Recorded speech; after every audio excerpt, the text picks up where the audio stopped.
खबरों में बने रहने के लिए बेल आइकन दबाइए और हाँ, फर्स्ट इंडिया को सब्सक्राइब जरूर कीजिए। एसीएस राजीव स्वरूप नई गाइडलाइन जारी कर रहे हैं। जो है इसकी ओर सावधानी पूर्वक धीरे धीरे बढ़ा जाए। इसके लिए आवश्यक है कि सार्वजनिक स्थलों, कार्यस्थलों और लोक परिवहन में सभी लोगों द्वारा संपूर्ण सुरक्षात्मक उपायों की पालना की जाए। आप सब जानते हैं कोरोना वायरस से खतरा अभी भी बरकरार है, परंतु 10 हफ्ते के लॉकडाउन से इसके सामुदायिक फैलाव को रोका गया है। राज्य की चिकित्सा व्यवस्था को सुदृढ़ किया गया है कि किसी भी परिस्थिति से अब निपटा जा सके। टेस्टिंग कैपेसिटी जो है उसमें भारी वृद्धि की गई है और सभी लोग इस खतरे से अब की गंभीरता से परिचित हो गए हैं, जानते हैं और क्या सुरक्षात्मक कदम उठाने हैं उसकी भी उनको अब पूरी जानकारी है और वो लोग फॉलो भी करने लगे। इसलिए अभी हमें कुछ समय तक कोरोना के साथ अपना सामान्य जीवन जीने की आदत डालनी पड़ेगी। मैं सब लोगों को सावधान करना चाहूँगा कि जहाँ कहीं भी लॉकडाउन जल्दबाजी में खोला गया है या लोगों ने सावधानी नहीं बरती है तो वहाँ पर स्थिति पूर्व से भी बदतर हुई है और लॉकडाउन और सख्ती से लगाना पड़ा है। जो कोई भी गैर जिम्मेदार होता है वो स्वयं को या अपने परिवार को एवं औरों को काफ़ी संकट में डाल सकता है। इसलिए राज्य सरकार द्वारा जो गाइडलाइंस बनाई गई हैं इनमें महत्वपूर्ण ये नहीं है कि क्या गतिविधियां अब खोली जा रही हैं, क्योंकि कुछ सीमित को छोड़ के बाकी सारी गतिविधियां खोली जा रही हैं। एम्फेसिस जो है इन सारी गाइडलाइंस पे ये है कि क्या सुरक्षात्मक कदम अपने को उठाने हैं और क्या गतिविधियों, किन गतिविधियों के साथ क्या क्या सुरक्षात्मक कदम उठाए जाएं। जहां कहीं भी पॉजिटिव केसेस आते हैं वहां पर एक कंटेनमेंट जोन बनाया जाता है जिससे कि उस संक्रमण को वहीं का वहीं आइसोलेट और रोक दिया जाए। इस एरिया में कर्फ्यू भी लगता है। यहाँ किसी भी प्रकार की गतिविधि अनुमत नहीं है, केवल मेडिकल या बहुत ही अति आवश्यक सेवाओं से संबंधित। कंटेनमेंट जोन के जस्ट बाहर एक बफर जोन होगा। यहाँ पर जिला प्रशासन स्थिति को देखते हुए तय करेगा कि क्या गतिविधियां अनुमत की जाएं और क्या नहीं की जाएं। समस्त राज्य में 30 जून तक रात्रि कर्फ्यू रहेगा, रात के 9 बजे से सुबह 5 बजे तक। अग्रिम आदेश तक निम्न गतिविधियां प्रोहिबिटेड रहेंगी, निषिद्ध रहेंगी राज्य में। अंतर्राष्ट्रीय हवाई यात्रा, सारी समस्त शैक्षणिक संस्थाएं बंद रहेंगी, केवल ऑनलाइन लर्निंग होगी। सभी cinema hall, shopping mall, gyms, swimming pool, मनोरंजन park, theatres, bars, auditoriums, assembly hall और इस तरह से सभी सामाजिक, राजनीतिक, खेल, मनोरंजन, अकादमिक, सांस्कृतिक किसी भी प्रकार का ना तो कोई फंक्शन होगा और ना ही कोई सम्मेलन होगा। होटल्स, रेस्टोरेंट्स, क्लब हाउसेस में वो छोड़ के जो उनकी स्पोर्ट्स फैसिलिटीज़ हैं ये सब फ़िलहाल बंद रहेंगे। शॉपिंग मॉल्स भी अभी बंद रहेंगे और सभी धार्मिक और पूजा स्थल भी अग्रिम आदेश तक बंद रहेंगे। कोरोना के तहत हमने कुछ सुरक्षात्मक कदम जो लेने हैं वो निर्धारित किए हैं। ये हैं नेशनल डायरेक्टिव्स हैं कोविड मैनेजमेंट के लिए, ये अति आवश्यक हैं। जो सार्वजनिक स्थलों के लिए हैं उनको पालना करना अनिवार्य है, नहीं तो फाइन से दंडित किया जा सकता है। जैसे कि बाहर निकलने पे मास्क या फेस कवर पहनना, सार्वजनिक या कार्यस्थलों पे थूकने वर्जित है। सामाजिक दूरी बनाए रखना जो है न्यूनतम 6 फीट की दूसरों से, सार्वजनिक स्थान पर शराब, पान, तंबाकू आदि का सेवन, और सभी लोगों को सलाह दी जाती है कि जब कभी कि एक तो समय समय पर हाथ साबुन से धोते रहें, और जब जहाँ कहीं भी आपने ऐसा पॉइंट छुआ है जो पब्लिक कांटेक्ट में है, डोर हैंडल्स हैं, रेलिंग्स आदि हैं, तो आप तत्काल अपने हैंड को सैनिटाइज करिए या साबुन से धोइए। आपको अपने आप को भी सुरक्षात्मक रखना होगा। कार्यस्थलों के लिए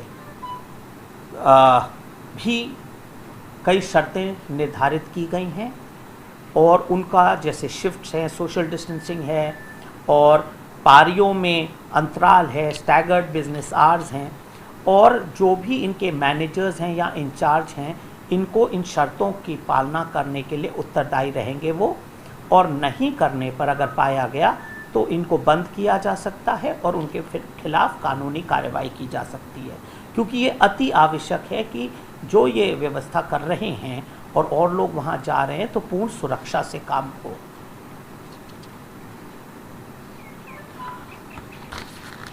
कुछ जनसंख्या की ऐसी श्रेणी है जिनको कोविड से ज़्यादा खतरा है, जैसे 65 वर्ष की से ऊपर की आयु के लोग,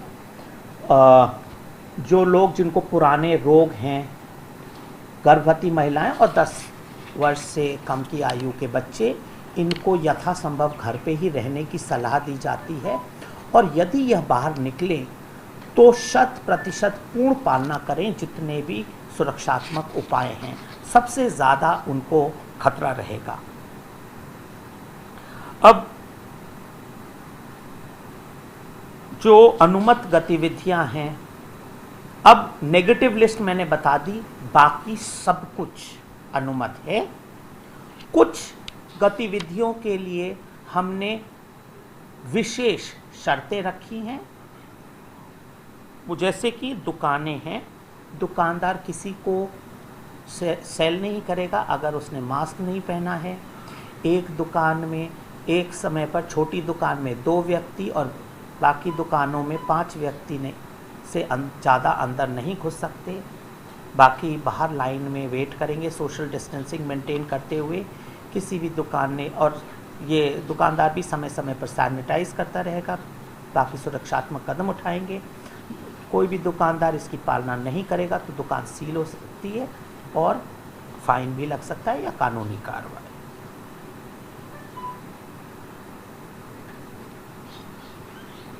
सलून, ब्यूटी पार्लर, नाई की दुकानें, ये भी, इनके लिए भी सुरक्षात्मक कदम निर्धारित किए गए हैं, जो हर ग्राहक के बाद एक तो सोशल डिस्टेंसिंग मेंटेन करेंगे और सारे उपकरण को समय समय पर सैनिटाइज आदि करेंगे। दुकान, ठेला वगैरह जैसे चाट, चाय, जूस काउंटर्स वगैरह हैं, इनके लिए भी कुछ स्टैंडर्ड्स सेट कर दिए हैं, विशेषकर कि पूरी साफ सफाई, स्वच्छता और कचरा निष्पादन, सोशल डिस्टेंसिंग आदि इनकी पालना करेगी, और म्युनिसिपल अथॉरिटीज़ द्वारा समय समय पर इनकी जांच भी की जाएगी कि ये इसकी पालना कर रहे हैं। पार्कों में भी अब पार्क खुल सकते हैं, जो भी अनुमत टाइम है सुबह से रात्रि तक, परंतु वहाँ पर कोई भी ऐसी पॉइंट जहाँ पर कोई टचिंग रिलेटेड हो वो परमिटेड नहीं है, जैसे कि ओपन जिम्स हैं, आपके स्विंग्स वगैरह हैं, झूले हैं, और गेट भी ये कहा गया है कि खोल के रखें, जिससे कि वो जो छोटे छोटे गेट्स हैं उनको लोगों को हाथ नहीं लगाना पड़े। विवाह संबंधी समारोह जो है उसके लिए जो पूर्व निर्धारित शर्तें हैं वही ये लागू होंगी कि एक तो पूर्व सूचना देनी होगी एसडीएम को, 50 से अधिक गेस्ट नहीं हो सकते, और समारोह के दौरान सोशल डिस्टेंसिंग मेंटेन करनी होगी। इसकी पालना नहीं करने पर भारी जुर्म है। अंत्योष्टि, अंतिम संस्कार के समय 20 से अधिक व्यक्ति नहीं होंगे। सभी कार्यालय जो हैं वो सरकारी कार्यालय अब पूर्ण क्षमता से खुलेंगे स्टाफ स्ट्रेंथ से। इसी प्रकार समस्त निजी कार्यालय भी अप टू फुल स्ट्रेंथ कर सकते हैं, लेकिन वर्क फ्रॉम होम जो है वो इनकरेज किया गया है।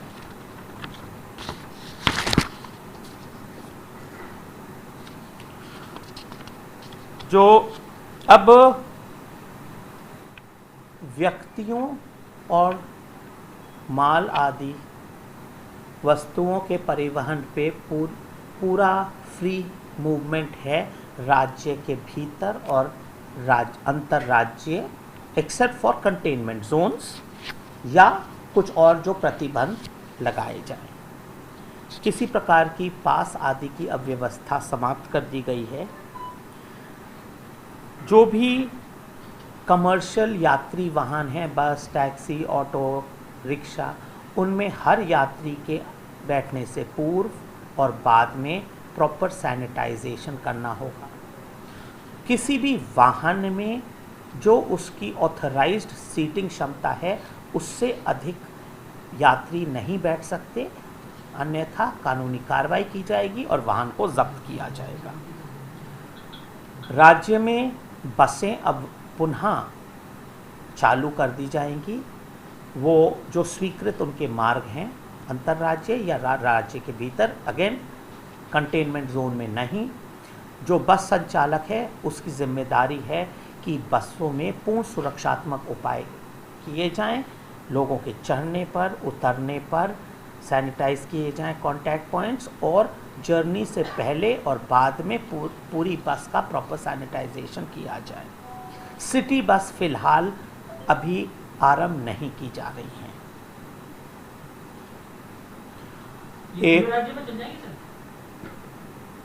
एक जन जागरूकता का अभियान जारी किया जाएगा जिसमें लोगों को बताया जाएगा सुरक्षात्मक उपायों के बारे में। 3 महत्वपूर्ण उपाय हैं। अपने को सुरक्षित रखें, दूसरे को कि आप फेस कवर के बिना बाहर नहीं जाएं, घर के बाहर, चाहे सार्वजनिक स्थान हो, कार्यस्थल हो या लोक ट्रांसपोर्ट हो। दूसरा, दूसरे व्यक्ति से आप 6 फीट की दूरी रखें तो आप सेफ रहेंगे। और तीसरा, हाथों को साफ रखें, कभी भी कोई चीज़ ऐसी टच की गई हो सैनिटाइज करें, और सबसे बेहतर होता है साबुन और पानी से धोएं। जितने भी शैक्षणिक संस्थान हैं वो ऑनलाइन लर्निंग करा रहे हैं, उनको भी अब अपने स्टूडेंट्स को इन्हीं चीज़ों के बारे में भी जानकारी देनी होगी, और स्टूडेंट्स भी अपने परिवार और अन्य सदस्यों को इस बारे में बताएंगे। और जो भी वॉलंटियर्स सरकार के साथ जुड़ना चाहें वो ज़िला प्रशासन से संपर्क करें।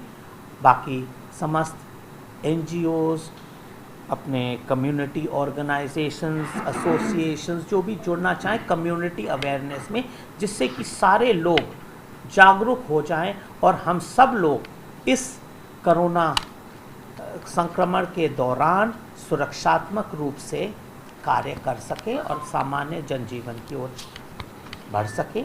अंत में पुनः मेरा यही निवेदन रहेगा, कोई गैर जिम्मेदारी से कार्य नहीं करे जिससे कि इसकी जोखिम सबको उठानी पड़े। बाकी किसी भी प्रकार का आप सुरक्षात्मक कदम उठाएंगे, किसी भी प्रकार का घबराने की कोई ज़रूरत नहीं है। धन्यवाद। सर, बसों के बारे में बता दीजिए, ये जो सारे जो रूट्स हैं, प्राइवेट बसें भी चल पाएंगी या केवल रोडवेज चलेंगी? वो जरा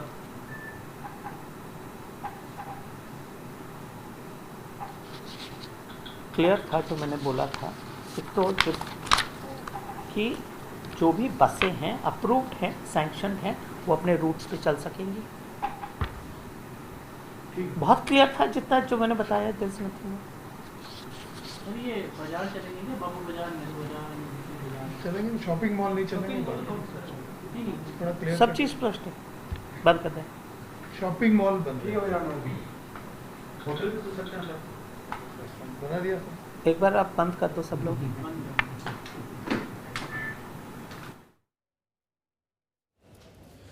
तो लॉकडाउन 5 को लेकर राज्य सरकार की गाइडलाइन जारी कर दी गई है। ACS होम राजीव स्वरूप के प्रेस कॉन्फ्रेंस यहां पर, और रात 9 बजे से सुबह 5 बजे तक कर्फ्यू रहेगा, क्योंकि इसकी घोषणा कर दी गई थी। सार्वजनिक स्थलों पर थूकने पर प्रतिबंध रहेगा। मास्क लगाना, सोशल डिस्टेंसिंग की पालना करना बेहद जरूरी होगा। बफर जोन में जिला प्रशासन छूट तय करेगा। बच्चे, बुजुर्ग, गर्भवती महिलाओं को घर पर ही रहने की सलाह दी गई है। अनलॉक 1.0 को लेकर राज्य सरकार की गाइडलाइन जिसका जिक्र हम कर रहे हैं, इस दौरान बहुत साफ साफ एसीएस होम राजीव स्वरूप ने बताया कि किस तरीके से आगे की व्यवस्था रहनी है। लेकिन उन्होंने जो चीजें कही उनमें सबसे महत्वपूर्ण ये कि अब हर एक आदमी को अपनी नैतिक जिम्मेदारी निभानी होगी। उसको न सिर्फ सोशल डिस्टेंसिंग मेंटेन करनी होगी बल्कि मास्क लगाना पड़ेगा, सैनिटाइजर का इस्तेमाल करना पड़ेगा। और अगर कोई बफर जोन में है, कंटेनमेंट जोन में, और अगर वहां कोई बिना मास्क के मिलेगा तो उसके खिलाफ कार्रवाई भी हो सकती है। इस दौरान मॉल्स अभी नहीं खुलेंगे, मेट्रो, जिम ये अभी नहीं खुलेंगे, सिनेमा हॉल्स अभी नहीं खुलेंगे, ये अभी बंद रहने वाले हैं क्योंकि 8 तारीख से जो खुलने हैं उनमें धार्मिक स्थल हैं, उनको 8 तारीख से खोला जाएगा। बहरहाल राजस्थान को लेकर जो गाइडलाइंस है वो जारी की गई हैं। अनलॉक 1.0 को लेकर राज्य सरकार ने गाइडलाइन जारी रखी और बहुत साफ साफ कहा कि आपको मास्क लगाना है, सोशल डिस्टेंसिंग मेंटेन करनी है। इस दौरान एक और चीज का जिक्र किया, उन्होंने कहा कि अगर कोई वॉलंटियर सरकार के साथ मिलकर काम करना चाहता है तो वो रजिस्टर कर सकता है और फिर वो काम कर सकता है। लेकिन सार्वजनिक स्थान पर थूकने पर अब प्रतिबंध है, आपके खिलाफ कार्रवाई हो सकती है, चालान हो सकता है, सजा हो सकती है। इस दौरान सलाह दी गई है कि अगर बच्चे, बुजुर्ग या गर्भवती महिला आपके घर में हैं तो फिर कोशिश कीजिए कि उनको बाहर ना निकलने दें, जितना हो सके घर के अंदर रहे, एहतियात बरतते रहें।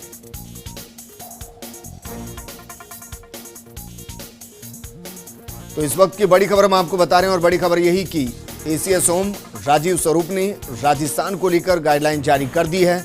बफर जोन में जिला प्रशासन छूट तय करेगा, ये अधिकार उनके पास रहेगा कि वो कितनी छूट देना चाहते हैं ताकि आगे कोरोना ना फैले। लेकिन एसीएस होम राजीव स्वरूप ने यह भी साफ कर दिया कि काफी हद तक हम लोगों ने कंट्रोल किया है और अब राजस्थान की जो इंफ्रास्ट्रक्चर है वो इतनी मजबूत है कि बाकायदा कोरोना को हराया जा सकता है।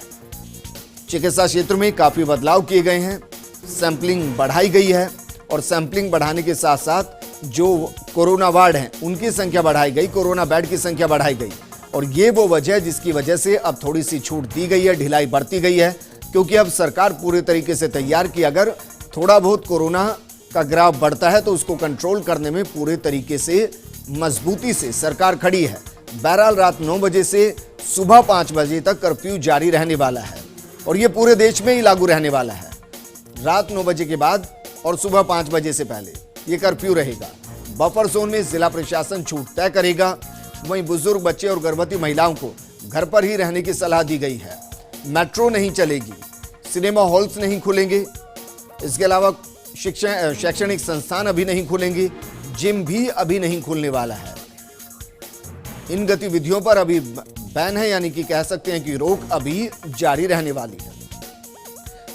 धार्मिक स्थलों को खोला जाएगा, उसकी व्यवस्था लगातार की जा रही है। 8 तारीख से मंदिर के कपाट खोल दिए जाएंगे, गुरुद्वारे खोल दिए जाएंगे, मस्जिद खोल दी जाएगी, चर्च खोल दिए जाएंगे। लेकिन उस दौरान भी गाइडलाइन बाकायदा जारी होगी कि किस तरीके से